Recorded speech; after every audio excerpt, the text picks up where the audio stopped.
ఓం నమః శివాయ నమో నారాయణాయ ఓం శ్రీ కర్మ నివారణ కాల భైరవాయ నమో నమః ఓం వజ్రణకాయ విద్మహే తీక్షణ దగ్గుస్థాయ ధీమహి తన్నో నవనారసింహస్వామి ప్రచోదయాతు. హరి ఓం. మా ఛానల్కి స్వాగతం. చూస్తున్న వీక్షకులకు ప్రేక్షకులకు ప్రియ కాళభైరవ భగవంతులకి స్వాగతం పలుకుతూ మమ్మల్ని ఎంతగానో ఆదరిస్తూ ఉండబడినటువంటి ప్రియ సోదరీమణులకు స్వాగతం పలుకుతూ సనాతన ధర్మ సంరక్షకులకు అలాగనే జ్యోతిష్య అభిమానులకు స్వాగతం పలుకుతూ 16/5/2024 నుండి 31/5/2024 వరకు పుట్టినటువంటి వారందరికీ కూడా ముందస్తుగా జన్మదిన శుభాకాంక్షలు. గతంలో వివాహం చేసుకున్న వారికి వివాహ వార్షికోత్సవ శుభాకాంక్షలు. మనకు వైశాఖ మాసం అనగానే పండగలకు కొదవలేనటువంటి మాసము కనుక అన్నవరంలో సత్యనారాయణ స్వామి యొక్క కళ్యాణము, స్వామివారిని స్మరించడం, ధ్యానించడం, వీలైతే ఇంట్లో మనం సంవత్సరానికి ఒక్కసారైనా శ్రీ రమా సహిత సత్యనారాయణ స్వామి వ్రతాన్ని ఆచరించుకోవడం వలన స్వామి యొక్క ఆశీస్సులు ఉంటాయి. అలాగనే మనకు వాసవి మాత అమ్మవారి యొక్క జయంతి, అమ్మను స్మరిస్తే అన్నీ మనకు ఉన్నట్లే అని చెప్పి గమనించాలి. అలాగనే మాసానాం వైశాఖ మాసం అంటారు. వైశాఖ మాస పూర్ణిమ తిథి యందున అరుణాచల స్వామివారి యొక్క గిరి పర్వత ప్రదక్షిణ చేసినట్లయితే సర్వము శుభప్రదమే అని చెప్పి గమనించాలి. ద్వాదశ రాశుల్లో గ్రహ గమనాలు ఒకసారి వీక్షింపచేద్దాం. మేషరాశిలో బుధుడు మరియు శుక్రుడు సంచార స్థితి, వృషభ రాశిలో రవి గురు సంచార స్థితి, కన్యరాశిలో కేతు సంచార స్థితి, కుంభరాశిలో శని భగవానుడు స్వక్షేత్ర సంచార స్థితి, మీనరాశిలో కుజరాహుల సంచార స్థితితో ద్వాదశ రాశుల్లో గ్రహ గమనాలు ఈ విధంగా ఉన్నాయి. 12 సంవత్సరముల తర్వాత శుక్ర భగవానుడు స్వక్షేత్రమైనటువంటి వృషభ రాశిలోకి ఈ 20వ తారీఖున మే నెలలో సంచరించడం జరుగుతుంది. అక్కడ విశిష్టత ఏమిటయ్యనగా 12 సంవత్సరాల తర్వాత దేవగురు బృహస్పతి వృషభ రాశిలో సంచారం చేయడం, గురు శుక్రులు అక్కడే సంచారం చేయడం, అక్కడే రవితో కలిపి ప్రయాణం చేయడం అనేటువంటిది ఒక రకమైనటువంటి గ్రహ సంచార స్థితి అని చెప్పి గమనించాలి. తులారాశి వారికి 12 సంవత్సరాల తర్వాత వృషభ రాశిలో శుక్ర భగవానుడు రవి చేత మరియు గురువు చేత సంచారం చేయడం, ఎలాంటి విధి విధానాలు పాటించాలో ఈ వీడియోలో సవివరంగా సంపూర్ణంగా తెలుసుకుందాం. తులారాశిలో ఏ నక్షత్రాలు వస్తాయనగా చిత్తా నక్షత్రంలోని 3వ పాదం, 4వ పాదం, స్వాతి నక్షత్రంలోని 4 పాదాలు, విశాఖ నక్షత్రంలోని 1, 2, 3 పాదములు కలిపితే తులారాశి అవ్వడం జరుగుతుంది.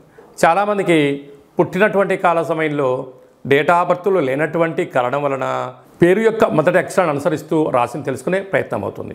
అవి ఏ అక్షరాలు సరి పరిశీలన చేద్దాం. రా, రీ, శ్రీ, రు, రే, రో, తా, తి, తు, తే అక్షరాల వారితో తులారాశి జాతకులే. తులారాశి అధిపతి శుక్ర భగవానుడు. వీరికి విశేషంగా పంచమ స్థానంలో శని భగవానుడు స్వక్షేత్రకంగా సంచారం చేయడం వలన తల్లిదండ్రుల యొక్క ఆస్తిపాస్తులు, తరతరాల నుంచి వీళ్ళకి వచ్చేటువంటి జీతపత్యాలు కానీ, వారి యొక్క తండ్రి నుంచి సంక్రమించేటువంటి ఉద్యోగం కానీ, ధనం కానీ, స్థిరచరాస్తులు రావడానికి చాలా అవకాశంగా ఉన్నాయి. నూతనంగా వివాహమైన దంపతులకు పుత్రికా సంతాన యోగం, సంతానం కలిగినటువంటి దంపతులు వారి యొక్క పిల్లల చదువులు, అభివృద్ధి, విదేశయానము, స్థిరమైనటువంటి జీవన విధానంలో తల్లిదండ్రులు విజయం వారి సొంతం కాబోతారని చెప్పి గమనించండి. 6వ స్థానంలో కుజరాహుల సంచార స్థితి ఉండడం వలన భూములు, రియల్ ఎస్టేట్ వ్యాపారాలు, గృహాలు, క్రయ విక్రయాలు యోగదాయకం. 7వ స్థానంలో బుధ శుక్ర సంచార స్థితి ఉండడం వలన ప్రేమికుల మధ్య సయోధ్య, అన్నదమ్ముల మధ్య అన్యూన్యత, నూతనమైనటువంటి బంగారు ఆభరణాలు, విలాసవంతమైన వస్తువులు, కార్లు, తీర్థయాత్రలు, సంపూర్ణమైన ఆధ్యాత్మిక చింతనలో వీరి జీవితం ఆనందమయంగా ఉండే అవకాశాలు ఉన్నాయి. కాకపోతే ఈ 20వ తారీఖు నుండి శుక్ర భగవానుడు వృషభ రాశిలో స్వక్షేత్రకారకంగా సంచారం చేయడం, అక్కడే రవి, అక్కడే 12 సంవత్సరాల తర్వాత గురువు చేత శుక్రుడు సంచారం చేయడం వలన రవిచేత గురువు కలిసిన, రవిచేత శుక్రుడు కలిసిన మౌఢ్యమి అంటారు. పోతే ఈ తులారాశికి అష్టమ స్థానం అనగా ఆయుస్థానంలో సంచారం చేయడం వలన వీరి జన్మ నక్షత్రం రోజున అష్టమి పూర్ణిమ తిథుల యందున దూరావాయు జల ప్రయాణాలు పెట్టుకోకపోవడం మంచిదిగా భావించగలగాలి. కనుక అనవసరమైన ఖర్చులు, నిందలు, అపనిందలు, మనోవేదన, అంతర్గతమైన వ్యవహారాలు, ఆరోగ్యం సహకరించకపోవడం, చిన్న చిన్న విషయాలకు గొడవలు, అనేక రకాల అష్టకష్టాలు పొంచి ఉంటున్నాయి. మీరు ఏదైనా మాట్లాడితే ఎదుటి వ్యక్తులకు అది వక్రీకరించి వినపడడం వల్ల రామ అన్న కూడా బూతులాగా వినపడే పరిస్థితి ఉంటుంది. కనుక ఇలాంటి కాల సమయంలో మౌనంగా ఉండడం, ఫేస్బుక్లో కానీ వాట్సాప్లో కానీ ఎక్కడ కానీ మీరు కొంత కంటెంట్ చదివినా మౌనంగా ఉండడంతో ఫార్వర్డ్ చేసినట్లయితే ఎవడో చేసినటువంటి పాపానికి మీరు బలయ్యే పరిస్థితి చాలా అధికంగా ఉంటుంది. కనుక ఇలాంటి కాల సమయంలో ఎలాంటి విధి విధానాలు పాటించగలగాలి అన్నట్లయితే మీరు ఎంత బరువు అయితే ఉంటారో అంత బరువు కలిగినటువంటి పాలను కానీ, నీటిని కానీ, విభూతిని కానీ, కుదరకపోతే గోధుమలు కానీ తులాభారంగా చేసి మహాదేవుడికి అభిషేకం చేసుకొని పశుపక్షాదులకు దానం చేసినట్లయితే, గోమాతకు పశుగ్రాసాన్ని మీరు ఎంత బరువు అయితే ఉంటారో అంత దానాన్ని నమస్కరించి చేసినట్లయితే అష్ట కష్టాలను గోమాత స్వీకరించి అష్ట ఐశ్వర్యాలకు స్వాగతం పలిగేటువంటి జ్ఞానాన్ని మీకు అందజేయడం జరుగుతుంటుంది. సాఫ్ట్వేర్ ఉద్యోగస్తులు, హార్డ్వేర్ ఉద్యోగస్తులు, సినిమాల్లో పనిచేసేటువంటి వారు, వ్యాపారవేత్తలు, హార్డ్వేర్ రంగంలో ఉండబడిన వారు, యూట్యూబ్, వాట్సాప్, ఫేస్బుక్ నడిపించేటువంటి క్రియేటివిటీ రంగాల్లో వారికి చాలా అవకాశాలు రాబోతున్నాయి. దాన్ని జాగ్రత్తగా భద్రపరచుకోండి, అంతా మంచే కలుగుతుంది. మే నెలలో మనకు 16వ తారీఖు నుండి 31వ తారీఖు వరకు ముఖ్యమైనటువంటి పండుగల గురించి క్లుప్తంగా, సవివరంగా, సంపూర్ణంగా తెలుసుకుందాం. మనకు 16వ తారీఖున వైశాఖ మాస శుక్లపక్ష అష్టమి, గురువారం మఖా నక్షత్ర సందర్భంగా, అలాగనే 23వ తారీఖున వైశాఖ మాస పూర్ణిమ సందర్భంగా, 31/5/2024 వైశాఖ మాస బహుళపక్ష అనగా కృష్ణపక్ష అష్టమి శుక్రవారం శతభిష నక్షత్ర సందర్భంగా మనము కాళభైరవ స్వామిని స్మరించడం, ధ్యానించడం, కాళభైరవ స్వామికి ఒక ముడుపు కట్టడం, అలాగనే కూష్మాండ దీపాన్ని పెట్టుకోవడం, కాళభైరవ స్వామివారిని స్మరించడం మనకు యోగం అని చెప్పి గమనించాలి. కలియుగ కాలంలో కాలాన్ని శాసింపజేసే శక్తి కేవలం కాళభైరవ స్వామివారికే ఉంటుంది. కనుక కాలం మనకు అనుకూలించాలన్నా, అంటే విద్యార్థులు బాగా చదువుకొని పరీక్ష రాసి ఉత్తీర్ణత సాధించాలనుకున్నా, బాగా చదివినటువంటి స్టూడెంట్స్కు మంచి ఉద్యోగం రావాలనుకున్నా, వివాహం కావాలనుకున్నా, సత్సంతాన సౌభాగ్య స్థితి కావాలనుకున్నా, వృత్తి, ఉద్యోగ, విదేశీయాన, రాజకీయ, వ్యాపార రంగ సేవా కార్యక్రమాల్లో చురుకుగా పాల్గొనడం, విజయాన్ని సాధించగలగాలి అన్నట్లయితే కళౌ కాళభైరవ అంటారు. కలియుగ కాలంలో కాళభైరవ స్వామిని స్మరించడం వలన సకల భూత, ప్రేత, పిశాచ, బ్రహ్మర, యక్షర, యమదూత, శాకిని, డాకిని గ్రహబంధనాలు, సంచిత ప్రారబ్ధ ఆగమిక కర్మలు తొలగిపోయి నరదృష్టి నివారణ కలిగి అన్నింటా విజయం, అన్నింటా విశేషమైనటువంటి వ్యాపార ఆకర్షణ, విద్యాకర్షణ, జ్ఞానాకర్షణ కలిగి జీవితం సువర్ణమయం అవుతుందని చెప్పి గమనించగలగాలి. వీలైతే మీరు ఇంట్లో కాళభైరవ స్వామికి పూజా కార్యక్రమం ఆచరించుకోండి. కుదరలేదు, మన యొక్క దేవాలయంలో 4 మంగళవారాలు, 4 శనివారాలు, శుద్ధాష్టమి, పూర్ణిమ, బహుళాష్టమి సందర్భంగా ఒక్కొక్క నెలలో ఒక్కొక్క కాళభైరవ స్వామి వారు ఉంటారు. కాళభైరవ స్వామి వారి యొక్క పూజ, కాళభైరవ స్వామి యొక్క సౌభాగ్య ముడుపు, కాళభైరవ స్వామికి కూష్మాండ దీపము, హోమ కార్యక్రమాలు చేయించి ఆసక్తి గలవారు ఈ కేంద్రమును సంప్రదించినట్లయితే మీకు ప్రత్యేకంగా వాట్సాప్ కాల్ ద్వారా, వీడియో కాల్ ద్వారా పూజ చేయించి స్వామి యొక్క ప్రసాదాన్ని మీకు అందజేయడం జరుగుతుంది. ఆసక్తి గలవారు ఈ కేంద్రమును సంప్రదించి మీ గోత్రనామాలను నమోదు చేసుకోగలరు. ఇంకనూ మనం విజయం సాధించగలగాలి అన్నట్లయితే కాళభైరవ స్వామి వారి యొక్క పాత్ర ఇది స్వర్ణాకర్షణ కాళభైరవ అక్షయ పాత్ర అంటారు. అక్షయమనగా నశించబడినటువంటిది. ఇందులో రాసులు 12 ఎలా ఉంటాయో 12 రాసులను ఇందులో అచ్చు వేయడం జరుగుతుంది అని చెప్పి గమనించాలి. కనుక ఈ యొక్క పాత్ర యొక్క విశిష్టత ఏమిటనగా శబ్ద తరంగాల ద్వారా ఓంకార శబ్దం రావడము, ఈ శబ్దం ఇంట్లో ప్రసరించడం వలన సకల దుష్టగ్రహాలు వెళ్ళిపోవడము, మానవుని శరీరంలో ఉండబడినటువంటి షట్చక్రాలు వికసింపజేయడము, తను ఏదైతే అనుకుంటాడో దాంట్లో విజయం సాధించడం జరుగుతుందని చెప్పి గమనించగలగాలి. గృహంలో నివసిస్తున్నటువంటి జ్యేష్ఠాదేవి ఈ శబ్ద త్వరితకి బయటికి వెళ్ళిపోయి గ్రామ, రాష్ట్ర, దేశ, ప్రపంచ స్థాయిలో సంచరిస్తూ ఉండబడినటువంటి ధనలక్ష్మీదేవి అమ్మవారు గృహంలోకి స్వాగతం పలుకుతుందని చెప్పి గమనించాలి. ఈ పాత్రను ఎలా ఉపయోగించాలో ఒకసారి గమనిద్దాం.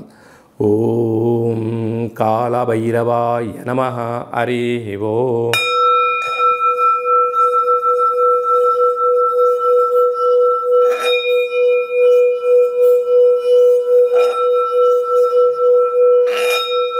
ఈ శబ్ద తరంగాల ద్వారా అద్భుతమైనటువంటి శక్తి, అతీంద్రియ శక్తి, అంతరిక్షంలో ఉండబడినటువంటి సూర్య చంద్రాదుల శక్తి కలిగి మనం ఏదైతే అనుకుంటామో అన్నింటా విజయం మన సొంతమవుతుందని చెప్పి గమనించాలి. ఈ అక్షయ పాత్రతో పాటు కాళభైరవ స్వామి యొక్క పిరమిడ్ని, డాలర్ని, కంకణాన్ని ఏర్పాటు చేయించి మీకోసం ప్రత్యేకంగా కాళభైరవ హోమ కార్యక్రమం చేయించి వీడియో కాల్ ద్వారా చూపించి నక్షత్రాలు 20 ఎలా ఉంటాయో 27 రకాల వస్తువులతో దిష్టి తీయించి మీకు మంచి ఐశ్వర్యాన్ని ప్రసాదించడం జరుగుతుంది. కనుక ఆసక్తి గలవారు ఇంటింటా కాళభైరవం అనేటువంటి అక్షయపాత్ర కార్యక్రమంలో పాల్గొందాం. ఐశ్వర్యాన్ని సొంతం చేసుకుందాం. అష్ట కష్టాలను దూరం చేసుకుందాం. అదే కాకుండా మీ వ్యక్తిగత జాతకం తెలుసుకోవాలనుకుంటున్నారా? మీ పేరు, పుట్టినటువంటి తేదీ, నెల, సంవత్సరం, సమయం మీరు రాసి పంపించినట్లయితే 100 సంవత్సరాల జాతకాన్ని వ్రాసి పంపించి మీరు పుట్టినప్పుడు గ్రహ గమనాలు ఎలా ఉన్నాయి, ప్రస్తుతం ఎలా ఉంటున్నాయి, రాబోయే కాలంలో ఎలా ఉండబోతున్నాయో సవివరంగా సంపూర్ణంగా తెలియజేయడం జరుగుతుంది. చాలామందికి పుట్టినటువంటి కాల సమయంలో డేటా ఆఫ్ బర్త్లు లేనటువంటి కారణం చేత పేరు యొక్క మొదటి అక్షరాన్ని అనుసరిస్తూ రమణ శాస్త్రం ద్వారా మీకు రాశిని తెలియజేస్తూ కాళభైరవ ఉపాసన చేత భూత, భవిష్యత్, వర్తమానాన్ని తెలియజేయడం జరుగుతుందని చెప్పి గమనించాలి. ఆసక్తి గలవారు ఈ కింది నెంబర్ని అపాయింట్మెంట్ తీసుకొని సంప్రదించగలరు. అలాగా మీకు పుట్టినటువంటి పిల్లలకు మాసంలో ఏ మాసంలో పుడితే ఎలాంటి పేర్లు పెట్టుకోవాలి, ఆ యొక్క నక్షత్రంలో ఉన్న ఆధ్యాత్మికమైనటువంటి పేర్లను సూచించడం జరుగుతుంది. మీ అబ్బాయి కానీ అమ్మాయి కానీ వివాహం అవ్వడం లేదా, జాతకంలో ఎలాంటి యోగాలు ఉన్నాయి, ఎలాంటి దోషాలు ఉన్నాయో తెలుసుకొని ఆ వివాహ ప్రయత్న కార్యక్రమంలో విజయం సాధింపచేయడము, అదే కాకుండా వచ్చినట్టు వధువు వరుడు యొక్క గ్రహమైత్రి పరిస్థితి ఎలా ఉంటుంది, వీరికి కలిగే అద్భుతాలు, గ్రహయోగాలు కూడా తెలియజేయడం జరుగుతుంది. గతంలో వివాహమైన దంపతులు తరచుగా గొడవ పడడం కానీ ఇబ్బందులు పడుతున్నట్లయితే ఆ స్వల్పమైనటువంటి కాళభైరవ ఉపాసన చేత పేరులో స్వల్పమైనటువంటి మార్పు చేయడం వల్ల శ్రీ పార్వతీ పరమేశ్వరులు ఎలా కలిసి ఉంటారో అలా విధంగా మీకు ఆధ్యాత్మిక సలహాలు, సూచనలు కూడా ఇవ్వడం జరుగుతుంటుంది. అలాగే చాలామందికి కాళభైరవ స్వామి వారి యొక్క పూజ ఎలా చేసుకోవాలి, కాళభైరవ మంత్ర ఉపాసన ఎలా చేయాలో అనుకుంటున్న వారందరికీ కూడా మన యొక్క దేవాలయంలో కాళభైరవ ఉపాసన మీకు ఇస్తూ, సాధన చేయిస్తూ, కష్టాలను దూరం చేయిస్తూ, ఐశ్వర్యం దగ్గర చేసే ప్రయత్నం జరుగుతుంది. కనుక మనమందరం కూడా కాళభైరవ స్వామిని స్మరిద్దాం, కష్టాన్ని దూరంగా చేసుకుందాం, ఐశ్వర్యానికి స్వాగతం పలుకుదాం. అందరిపైనను వైశాఖ మాసంలో శ్రీ రమా సహిత సత్యనారాయణ స్వామి యొక్క ఆశీస్సులు, వాసవీమాత అమ్మవారి యొక్క జయంతి ఆశీస్సులు, వైశాఖ మాస పూర్ణిమ ఆశీస్సులు, లక్ష్మీ నరసింహస్వామి యొక్క జయంతి ఆశీస్సులు ఉన్నామని కోరుకుంటూ ఆశీర్వచనం. ఓం శతమానం భవతి శతాయు పురుష సతేంద్రియ ఆయుష్యేవేంద్రియే ప్రతిష్టతి ధనం ధాన్యం బహుపుత్రలాభం శత సంవత్సరం దీర్ఘమాయు. సర్వే జనా సుఖినో భవంతు, లోకా సమస్తా సుఖినో భవంతు. సర్వం శివార్పణమస్తు. ఈ వీడియో మీకు నచ్చినట్టయితే లైక్ చేయండి, షేర్ చేయండి, మా ఛానల్ని సబ్స్క్రైబ్ చేసుకోండి. మేము చేస్తున్న వీడియోలు మీకు ముందస్తుగా నోటిఫికేషన్ రావాలి అన్నట్టయితే పైన గంట సింబల్ ప్రెస్ చేసి ఆల్ అనే బటన్ కూడా ప్రెస్ చేయండి. ఇంకా నువ్వు స్వామివారి యొక్క ఆశీస్సులు పొందగలగాలి అన్నట్లయితే మీరు ఎవరి క్షేమాన్ని అయితే కోరుకుంటున్నారో, లేక మీ క్షేమాన్ని ఎవరైతే కోరుకుంటున్నారో వారికి కూడా ఈ వీడియోను ఫార్వర్డ్ చేసి భగవంతుడి యొక్క ఆశీస్సులు పొందగలరు, హిందూ ధర్మాన్ని కాపాడగలరు.